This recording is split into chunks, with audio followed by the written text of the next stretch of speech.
Italy में एक 20,000 साल पुराना एक ऑलिव ट्री है और इसका नाम है द थिंकिंग ट्री। और ये देखो ऐसा लग रहा है जैसे ये ऐसे करके सोच रहा है। ये है द थिंकिंग ट्री और ये प्यूगलिया साउथ ऑफ इटली में मौजूद है। फैक्ट नंबर 24, आपको पता होगा ना, आपने सुना होगा कि बहुत लोगों को किडनी स्टोन हो जाता है, ठीक है, किडनी स्टोन्स। तो वो जिनको किडनी स्टोन होता है वो अक्सर कहते होंगे कि उनको यहाँ पेन हो रहा है किडनी में। तो किडनी स्टोन से पेन क्यों होता है? अगर स्टोन है तो अगर गोल गोल स्टोन टाइप का छोटा छोटा पार्टिकल होगा तो उससे पेन क्यों होगा? बट ना, वो स्टोन गोल नहीं होता है, वो देखो ऐसा होता है। ये है magnified image of kidney stone और देखो ये कुछ ऐसा होता है। और यही रीजन है कि किडनी स्टोन इतना पेनफुल क्यों होता है, क्योंकि ये देखो ऐसा शार्प होता है। किडनी स्टोन ये होता है, न कि गोल गोल होता है जो हम लोग सोचते हैं कि हाँ किडनी स्टोन वैसा होता होगा। तो ये है किडनी स्टोन का एक एक्चुअल मैग्निफाइड इमेज। दैट्स गजब। फैक्ट नंबर 23, ये बहुत ही मस्त फैक्ट है।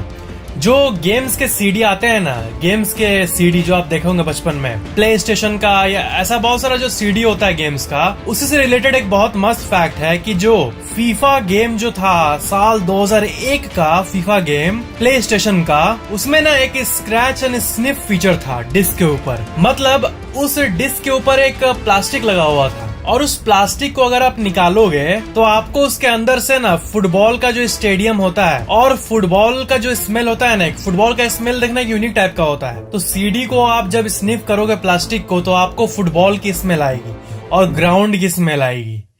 That's really amazing। देखो इस डिस्क के ऊपर लिखा हुआ है smell the pitch, scratch and sniff. Fact number 22, MOOSE ये एक जानवर का नाम है, ठीक है, मूज। तो व्हाइट मूज जो होते हैं ना वो देखो ऐसे दिखते हैं और ये एक बहुत ही ब्यूटीफुली कैप्चर्ड इमेज है एक मूज का। और इसका माउथ देखो एक यूनिक टाइप का होता है और ये ऐसा लगता है कोई फेरी टेल की किताब से आया है, बट ये एक एक्चुअल क्रिएचर है। फैक्ट नंबर 21, कैबेज फील्ड, जो कैबेज होता है उसका फील्ड आप देखे होंगे कुछ ऐसा होता है, ऐसे कैबेज उगता होगा और ऐसा दिखता है, ठीक है। बट ये एक वंडरफुली क्लिक्ड इमेज है कि कैबेज फील्ड के ऊपर जब बर्फ जम जाता है, स्नोफॉल पूरा भर जाता है तो वो कुछ ऐसा दिखता है। फैक्ट नंबर 20, आईफिल टावर जो है वो ऐसा दिखता है, ठीक है। बट आपको पता है कि जब ये कंस्ट्रक्ट हो रहा था तो कैसे बन रहा होगा? ये देखो इस इमेज को, देखो सबसे लेफ्ट साइड जब ये बनना शुरू हुआ था तो कैसे दो साइड से ऐसे ऐसे ऐसे कंस्ट्रक्ट किया जा रहा था थोड़ा थोड़ा करके, और फिर उसके बाद थोड़ा और ऊपर तक बना, फिर और ऊपर तक बना और ब्यूटीफुली क्राफ्ट करके इतना ऊपर करते करते फाइनली ये खड़ा हो गया। ये 1887 से 1889 तक का पिक है और इस पिक का नाम है the construction of the Eiffel tower और ये बहुत ही एक वैल्यूएबल पिक है हिस्ट्री की। फैक्ट नंबर 19, जो थाईलैंड जगह है ना वहाँ के लोग ड्रैगन्स पर यकीन करते हैं। ड्रैगन्स जो कि मुंह से आग निकालते हैं। तो वहाँ पर एक ना लॉर्ड बुद्धा का मंदिर है थाईलैंड में और उस बुद्धा टेम्पल के चारों तरफ देखो ऐसे एक ड्रैगन का स्ट्रक्चर बना हुआ है और ये 17 मंजिला एक बिल्डिंग है और ये देखो कितना ब्यूटीफुल लगता है। ये पूरा रैप करके ये पूरा एक ड्रैगन उस पूरे बिल्डिंग को पूरा रैप कर दिया, पूरा घेरा हुआ है उसको। फैक्ट नंबर 18, जब भी हम लोग स्पाइसी फूड खाते हैं ना, देखना आपको एक मस्त सा फील होगा। स्पाइसी फूड खाने से ही ना अच्छा फील होता है, मजा फील होता है। पता है क्यों? क्योंकि ब्रेन केमिकल्स तो बहुत सारे होते हैं। एग्जाम्पल लूँ तो famous dopamine, endorphin, serotonin, DMT। Only spiritual guys know what I'm talking about. The chemical which is released at birth and at death. A whole another topic. हाँ, तो ये सब मतलब ब्रेन के अंदर केमिकल्स का खेल होता है, ठीक है। तो जब हम लोग स्पाइसी फूड खाते हैं ना तब सिर्फ डोपामीन फील गुड केमिकल नहीं बल्कि साथ में इंडोर्फिन नाम का एक पेन रिलीफ केमिकल भी निकलता है। तो जब डोपामीन और इंडोर्फिन दोनों एक साथ निकलते हैं तो हमें वो एक हाई फील होता है और इसलिए देखना कि हम लोग में से कोई कोई लोग ना एकदम स्पाइसी खाने के लिए पूरा पागल रहते हैं। वो इसलिए क्योंकि ये ब्रेन को एक मस्त सा स्टिमुलेशन देता है। जब डोपामीन और इंडोर्फिन मिलता है ना तब वो एक बहुत ही यूनिक तरह का हाई पैदा करता है। Fact number 17, sapphire centre for association research Pittsburgh में एक बहुत ही अनबिलीवेबल सी घटना हुई। पता है वहाँ पे कई कुत्तों को ना क्लिनिकली डेड कर दिया गया कुछ घंटों के लिए, मतलब उन्हें मार दिया गया, ठीक है। और उन रिसर्चर्स ने मरे हुए कुत्तों को जिंदा कर दिया और ये पूरे इतिहास की सबसे बड़ी साइंटिफिक घटनाओं में से एक है। न्यूयॉर्क टाइम्स मैगजीन भी इस घटना के ऊपर एक आर्टिकल पोस्ट की थी, ज़ॉम्बी डॉग्स। इसमें इसका पूरा डिटेल दिया हुआ था और इसमें यही बताया गया था कि कुत्तों को वापस जिंदा कर दिया क्लिनिकली डेड करके, बिना किसी ब्रेन डैमेज के। मतलब एक केमिकल से उनको मार के उनका आप कह सकते हो हार्ट बीट बंद करके वो लोग वापस एक यूनिक तरीके से वो लोग जिंदा कर दिए। This is unbelievable. क्या क्या हो सकता है दुनिया में, बाप रे। फैक्ट नंबर 16, बहुत जगह गंदगी की प्रॉब्लम होती है, ठीक है। लोग कहीं भी गंदा कूड़ा फेंकने लगते हैं। तो टेक्सास जो है यूएस में जगह, वहाँ पर ये बहुत दिक्कत है, ठीक है। फिर वहाँ के ऑफिशियल अधिकारी जो होते हैं गवर्नमेंट के, वो ना इसको पोस्ट कर दिए, मतलब इसको वहाँ पे लगा दिया इस बोर्ड को, और इसमें लिखा हुआ है don't mess with Texas. Understand? अगर आप किए तो आपको $2000 तक का फाइन लगेगा इधर उधर कचरा कूड़ा फेंकने में। आपको यकीन होगा सिर्फ इस बोर्ड के चलते ना वहां पर जो कूड़ा फेंकने का जो एक हैबिट था लोगों का, वो 72% तक घट गया, पता है। रियली इंडिया में भी हर जगह लगा देना चाहिए। मान लो कि कोई दिल्ली के किसी एरिया में अगर कूड़ा ऐसे ही लोग अंधाधुंध फेंकते हैं ना, तो वहाँ पे लिख दो डोंट मेस विथ ये कोई भी जगह का नाम। हमारे साथ पंगा मत लो। अगर आपने पंगा लिया तो आपको $2000 मतलब वही 1,30,000 रुपए का फाइन लगेगा। मैं भी लोग सुधर जाए। फैक्ट नंबर 15, जब भी हम लोग बात करते हैं किसी भी चीज का, किसी भी एज का, तो हम लोग ऐसे बोलते हैं ना, बिफोर द प्रेजेंट एज, मतलब आजकल के दुनिया के पहले, बिफोर प्रेजेंट। मैंने आपको मोमेंट के बारे में वो बताया था कि जस्ट अ मोमेंट, इसका टेक्निकल मतलब होता है 90 सेकेंड्स। वैसे before the present age there was this. तो ये प्रेजेंट एज टेक्निकली किसको डिफाइन करने के लिए ये यूज किया जाता है, पता है? इसका आंसर है 1950। साफ साफ आंसर है 1950। साल 1950 के बाद को प्रेजेंट एज बोला जाता है। मतलब जब से एडवांस होना शुरू हुआ था दुनिया, ठीक है, उसके पहले का ओल्ड एज माना जाता है, 1950 के पहले। तो ये था एक टेक्निकल मतलब जो कि आपका बहुत काम आएगा रेफरेंस जानने में किसी भी टाइम पीरियड का। फैक्ट नंबर 14, जो सन का पोजीशन होता है ना, वो देखना चेंज होता है साल के महीनों में, ठीक है। ठंडे के टाइम थोड़ा लोअर ही सन रहता है और गर्मी के टाइम पूरा माथे के ऊपर रहता है, ठीक है। तो किसी एक जगह पर आप कैमरा रख के पूरा टाइम लैप्स करोगे ना, सन का पोजीशन कैसे चेंज हो रहा है, तो देखो ऐसा दिखेगा आपको। ये पिक है, देखो साइड में महीना लिखा हुआ है और हर महीने सन का पोजीशन कैसे चेंज होता है। देखो ये है 12 month of sunrise in the same place, ऐसा चेंज होता है। यह है पूरा पैटर्न पूरा साल भर का। फैक्ट नंबर 13, तो आपको पता है एक ऐसा बी है जो कि 2.5 इंच तक बड़ा होता है। मतलब मैं आपको एक इमेज दिखाता हूँ, देखो गंदे के ऊपर भिनभिनाती रहती है मक्खी। वो मक्खी इतनी छोटी होती है, मैंने जहाँ इतना बड़ा देखा होगा, इतना, ठीक है, इतना बड़ा है। आपके हाथ पर अगर बैठ जाए तो कैसा लगेगा। मैं आपको एक इमेज दिखा रहा हूँ, आप देखो इस इमेज में, देखो वो मक्खी अगर हाथों पर बैठेगी तो ऐसी लगेगी। Can you imagine that? ये है वर्ल्ड्स बिगेस्ट बी और ये करीब 2.5 इंच तक बड़ी होती है। और ये ना साल 1981 के बाद लुप्त हो गई थी, बट ये रिसेंटली इंडोनेशिया में दिखी थी। फैक्ट नंबर 12, ज़ेरमत स्विट्जरलैंड में एक ऐसा हट है जहां पर आप अभी भी जाके विजिट कर सकते हो और उसके नीचे का व्यू देखोगे, वो इतना ऊपर है। आप देखो एक बार इसको, ये है सोल्वे हट और गूगल में भी इस जगह का 4.6 रेटिंग है। ये ना करीब 13,000 फीट तक ऊपर है, यानी 3.962 kilometres above the ground. Fact number 11, अब मैं आपको जो फैक्ट बता रहा हूँ ना, वो इस पूरे वीडियो का सबसे बेस्ट फैक्ट है और मेरा माइंड तो ब्लो कर दिया था लिटरली। आप यहाँ पे खड़े हो, ठीक है, ग्राउंड पे मस्त खड़े हो और आपने अपने माथे के ऊपर देखा कि बहुत दूर एक छोटा सा प्लेन जा रहा है, जो कि हम लोग अक्सर देखते हैं, प्लेन प्लेन प्लेन बचपन में करते थे हम लोग, ठीक है। तो वो प्लेन जो है वो हाइट में ना 35 से 36,000 फीट तक ऊपर उड़ती है, ठीक है। तो इसका डिस्टेंस कितना होता है आपको पता है ना, कितना ऊपर प्लेन उड़ता है, बहुत ऊपर। तो अगर आप जो समुद्र होता है ना, समुद्र, उसका सबसे डीपेस्ट पॉइंट क्या है धरती पे? समुद्र थोड़ा मोड़ा गहरा होता है, बहुत गहरा होता होगा, ठीक है। बट मारियाना ट्रेंच एक पॉइंट है, वो पॉइंट जहां पे पानी है ना समुद्र के ऊपर, उससे ना इतना नीचे है, जिसको जब साइंटिस्ट ने मापा तो 36,000 फीट ही निकला। मतलब आप जितने ऊपर प्लेन को उड़ते हुए देखते हो, उतना ऊपर, उतना गहरा नीचे मारियाना ट्रेंच है। मतलब समुद्र में कितना पानी भरा हुआ, इतना लेंथ तक। मतलब सोचो आप जाओ यहाँ से एरोप्लेन तक आपका पूरा पानी भरा हुआ है। मतलब समुद्र में टन्स टन्स वाटर, अमेजिंग है समुद्र। मतलब मारियाना ट्रेंच का डीपनेस और जो कमर्शियल एयरक्राफ्ट का जो हाइट होता है धरती से, उतना तक पानी भरा हुआ है, ये सोच के ही अमेजिंग फील होता है। दैट्स गजब। फैक्ट नंबर 10, जो एप्स होते हैं ना, ये एप्स तो ना आजकल के दुनिया में तो छोटे मोटे एप्स दिखते हैं हमें, बट पुराने जमाने में ना कुछ ऐसे एप होते थे, देखो इंसान से भी इतने बड़े, और ये करीब 1 लाख साल पहले थे, एग्जिस्ट करते थे, और इनको कहते हैं जाइंटियोपैथिकस। और देखो इनका साइज, ये इतने बड़े होते थे लगभग, और इनका वेट 400-500 किलो तक भी होता था। और उस जमाने में ये सिर्फ बैम्बू और सिमिलर प्लांट जो होते थे उनको खाकर ही जिंदा रहते थे, और बाद में ये लुप्त हो गए। फैक्ट नंबर 9, ये एक बहुत ही मस्त फैक्ट है, पता है ये सबसे अमेजिंग फैक्ट्स में से एक है।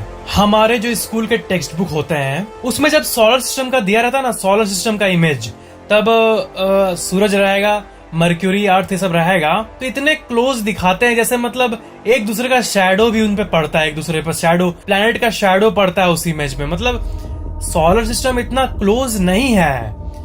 स्केल की बात आती है, अगर हम लोग सोलर सिस्टम को स्केल में देखें ना तो वो ह्यूज है। कैसे? अब मैं आपको एक ऐसा रेफरेंस दे रहा हूं जो आपका माइंड ब्लो कर देगा। रियली में अगर आपको साइज का आइडिया जानना है ना तो ये सुनो। सोचो कि इतना छोटा सा एक दाना है मटर का। एक्चुअल में सोचो कि मेरे पास को जो स्पेस है ये as a reference point use कर रहा हूँ, ठीक है, और धरती एक पी के बराबर है, ठीक है, एक मटर के दाने इतना ये धरती है। तो जो जुपिटर प्लैनेट है ना, सबसे बड़ा जुपिटर प्लैनेट, वो मेरे इस हाथ से 300 मीटर दूर रहेगा। ये है रेफरेंस, 300 मीटर दूर रहेगा, ठीक है, पहला रेफरेंस। प्लूटो जो है, प्लूटो सबसे लास्ट वाला जो ग्रह है, उपग्रह है, ग्रह है, उसको निकाल दिया गया था बेइज्जत, मतलब वही प्लूटो जो है ना, लास्ट का छोटा सा एक, वो इस रेफरेंस पॉइंट से देखे ना, मेरे हाथ से 2.5 किलोमीटर दूर है। रियली इस रेफरेंस पॉइंट में मेरे हाथ से 2.5 किलोमीटर दूर, मेरे पास्ट स्कूल वहां तक प्लूटो, इतना डिस्टेंस है एक्चुअल में। और जो नियरेस्ट स्टार है इस सोलर सिस्टम का, वो मेरे हाथ से 16,000 किलोमीटर दूर है। तो ये मेरे हाथ के रेफरेंस में इतना इतना डिस्टेंस है, तो जो एक्चुअल सोलर सिस्टम है वो कितना ह्यूज है। Just imagine, this was really awesome. असल में यूनिवर्स का जो साइज है ना, बहुत है, बहुत, मतलब ये ब्रेन भी उसका केपेबल नहीं है, वो बियॉन्ड है, बियॉन्ड, बाप रे। फैक्ट नंबर 8, जो एक सिल्वर बैक गोरिल्ला होता है, इसको कहते हैं सिल्वर बैक गोरिल्ला। ये पहले ये जान लो कि बेंच प्रेस होता है ना, जो हम लोग जिम में बेंच प्रेस करते हैं ताकि ये बाइसेप्स बन पाए, तो वो हम लोग कितना उठाते हैं? 40, 50, 100, 150, ठीक है, जो एक्सपर्ट होते हैं वो 100 तक उठा लेते हैं, 100, 150, है ना। बट एक गोरिल्ला का जो ताकत होता है ना, वो इंसान से कहीं ज्यादा होता है, पता है। उसको अगर बेंच प्रेस सिखाया जाए ना, तो एक सिल्वर बैक गोरिल्ला जो है ना, वो 4000 LBS, मतलब किलोग्राम में बोले तो 1810 kg का वजन को बेंच प्रेस कर सकता है। गोरिल्लाज अपने बॉडी से 27 गुना ज्यादा वेट को ऐसे लिफ्ट कर सकते हैं, उनका मसल में इतना ताकत होता है। इंसान तो अपने से मैक्सिमम 2 या 3 गुना तक कर पाते हैं, कुछ सुपर ह्यूमन जो होते हैं वो 5-6 गुना कर पाते हैं, बट गोरिल्ला अपने बॉडी वेट इंटू 27 कर लो, उतना तक उठा सकते हैं। Oh my God man. Fact number 7, ये बहुत ही मस्त फैक्ट है, एक पूरे अर्थ की बात है कि more than 99% of all the organisms that has ever lived on earth are extinct. जी हाँ, धरती के शुरुआत से लेकर, जब से जीवन का शुरुआत हुआ तब से लेकर आज तक जितने भी टाइप्स ऑफ स्पीसीज हुए हैं हर कैटेगरी में, उसमें से 99% लुप्त है, और इंसान ही उस 1% में से है जो आज तक टिका हुआ है इस बायोडाइवर्सिटी में। अमेजिंग। फैक्ट नंबर 6, ये देखो, ये एक रैंडम रोड का एक आर्टिस्ट का एक आर्ट है। जैसे रोड पे ये डिजाइन है, तो क्या होता है कि शैडो जो पड़ता है सूरज का, वो कुछ ऐसा दिखेगा, ठीक है, बट ये जो है ना, ये एक शैडो नहीं है, ये एक पेंटिंग है जिसे एकदम रियलिस्टिक शैडो की तरह बनाया गया है, और ये टेढ़ा मेढ़ा है, लोगों को कंफ्यूज करने के लिए कि ये तो सीधा है, शायद तो टेढ़ा आ रहा है। Oh my God, ghost is here, भाग भाग भाग भाग भाग। तो ये एक बहुत ही यूनिक सा आर्ट है जिसे एक रैंडम गाय ने रेडिट पे पोस्ट किया था। फैक्ट नंबर 5, जो हमारा पिता है समय, जो हमारा सबसे पावरफुल जिसे हम लोग मानते हैं यूनिवर्स का कंटेंट, टाइम, वो सबके ऊपर है, ठीक है। सबसे ऊपर, सबसे बियॉन्ड की चीज है टाइम। वो मतलब हर एक स्पीसीज, जितने भी जो लिविंग ऑर्गेनिज्म है, वो उसका लाइफ साइकिल में उसे बूढ़ा करके मार देता है, ठीक है। ये सृष्टि का नियम है। बट एक ऐसा जीव है ना जो सृष्टि के इस नियम को काइंड ऑफ तोड़ रहा है, एक जेलीफिश। नहीं, मैं उसकी बात नहीं कर रहा हूँ जो कि अमर है, और आप बहुत बार सुने होंगे कि ये जेलीफिश अमर है। वो तो है ही, बट वैसे ही टाइप का एक और जेलीफिश है जिसका नाम है ट्यूरिटॉप्सिस न्यूट्रिकुला। और ये जो है ना, ये एक ऐसा जेलीफिश है जो कि लिटरली जब ये बूढ़ा होता है ना, तब ये अपने विश के हिसाब से अपने आप को वापस यंग कर सकता है।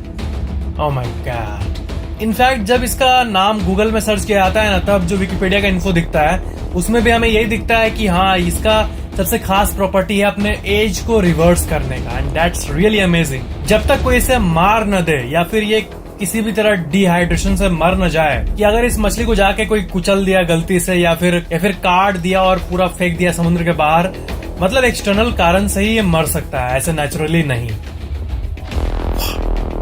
जो समय है वो सब कुछ का अंत कर देता है, एक्सेप्ट ये god damn jellyfish. That's a weird truth.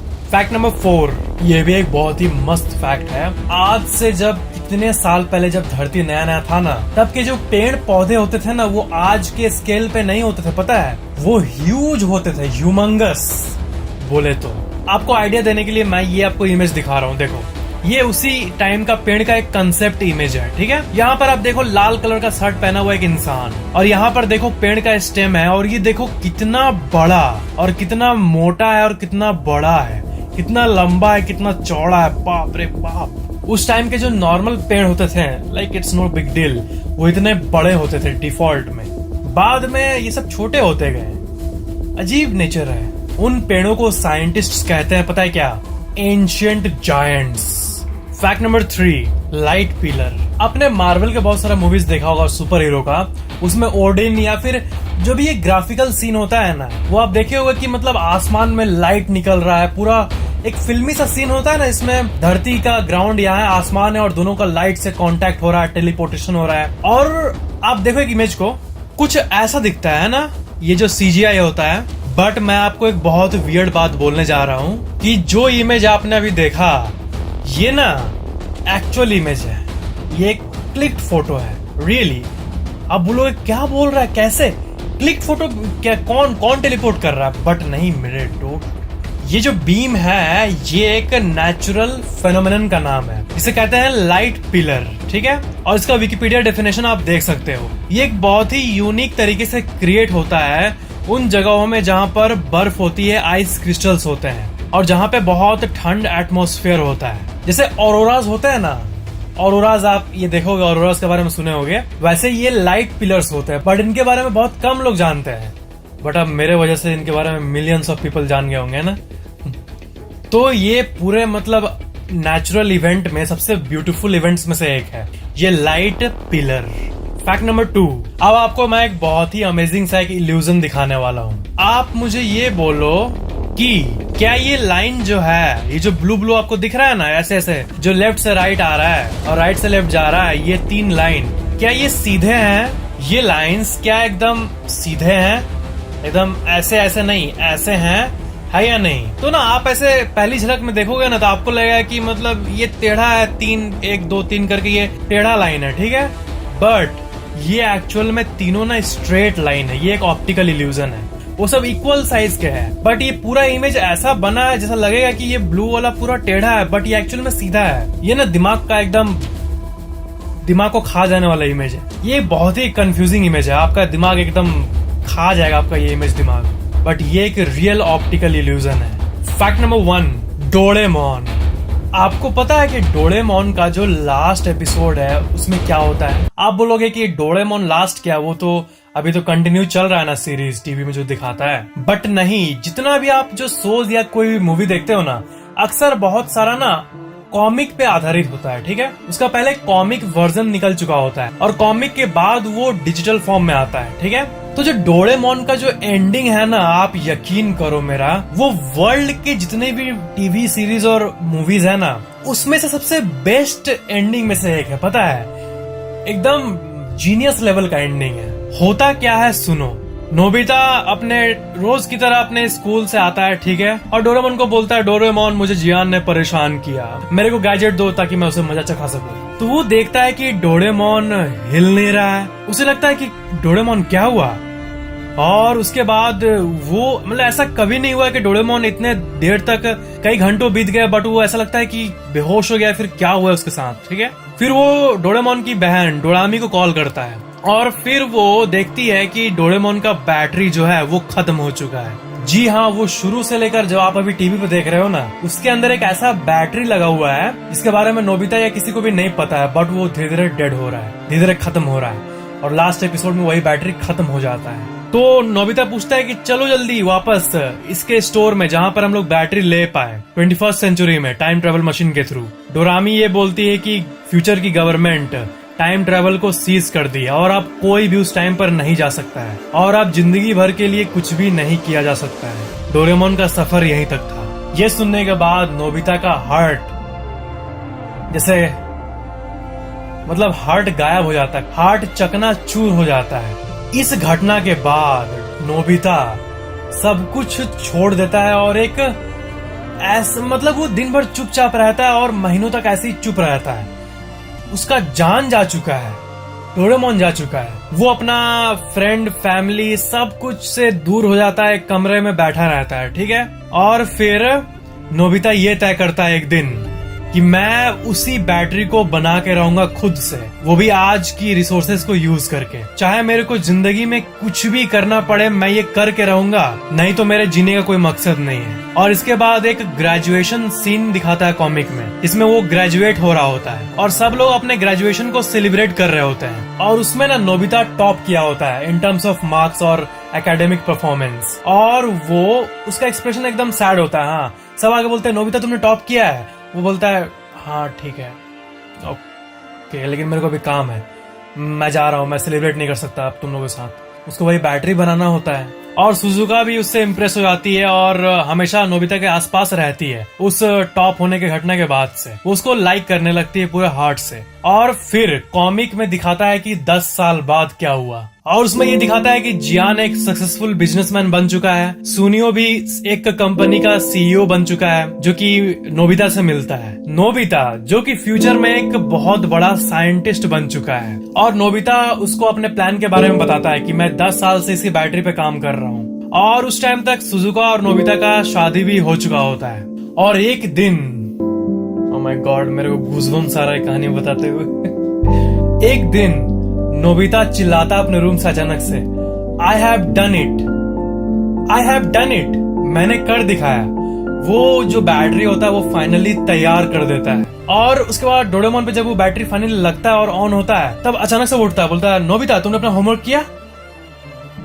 फिर देखता है नोबिता इतना बड़ा हो गया है। कॉमिक में लिखा हुआ था Nobita have you done your homework. Doraemon का पहला उठते उठते गेस्चर ये होता है, बट नोबिता तो बड़ा हो चुका होता है, उसका पूरा बियर्ड आ चुका होता है।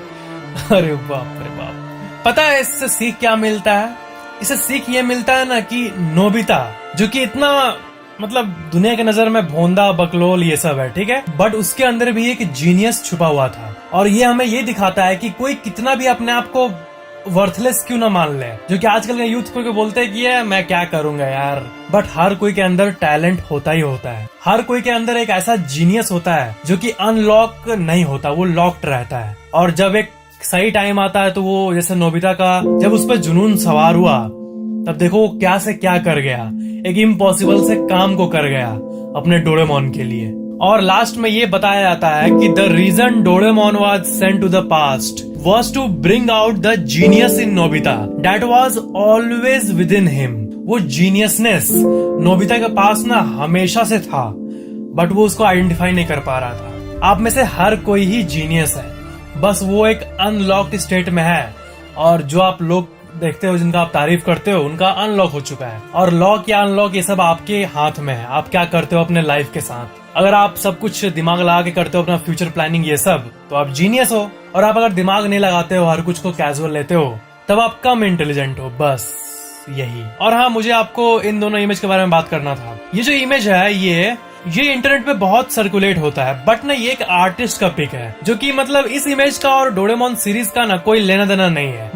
इसका बस मेरे को आपको ट्रूथ बताना था। ये एक रैंडम आर्टिस्ट ने बनाया था, इसका सीरीज के साथ कोई लेना देना नहीं है। डोरेमोन बूढ़ा हो जाएगा, रोबोट कैसे बूढ़ा होगा? वो तो खुद वो फ्यूचर के प्लास्टिक ये सब से बना है, अंदर क्या क्या है उसका रूप, टेक्नोलॉजिकल चीज, वो बूढ़ा कहाँ से होगा? और एक ऐसा इमेज सर्कुलेट होता है ये बिल्ली वाला, बट ये भी ना डोरेमोन से इंस्पायर होके बहुत लोग कैट ओनर जो होते हैं वो अपने बिल्ली को ऐसे पेंट कर देते हैं और डोरेमोन का जो येलो वाला यहाँ टांगा रहता है उसको पहना देते हैं। ये जस्ट शौक से करते हैं लोग, और ऐसे ही ये इमेज सर्कुलेट होता है। इसका भी डोरेमोन के साथ कोई कनेक्शन नहीं है एक्चुअल में। तो ये था ये video, hope you enjoyed it. Video पसंद आया तो लाइक जरूर करना और नीचे कमेंट करना कि ये वीडियो कैसा लगा, और शेयर जरूर कर देना सबके साथ, और चैनल को सब्सक्राइब करके बेल आइकन भी ऑन कर देना। Thank you so much for watching this video.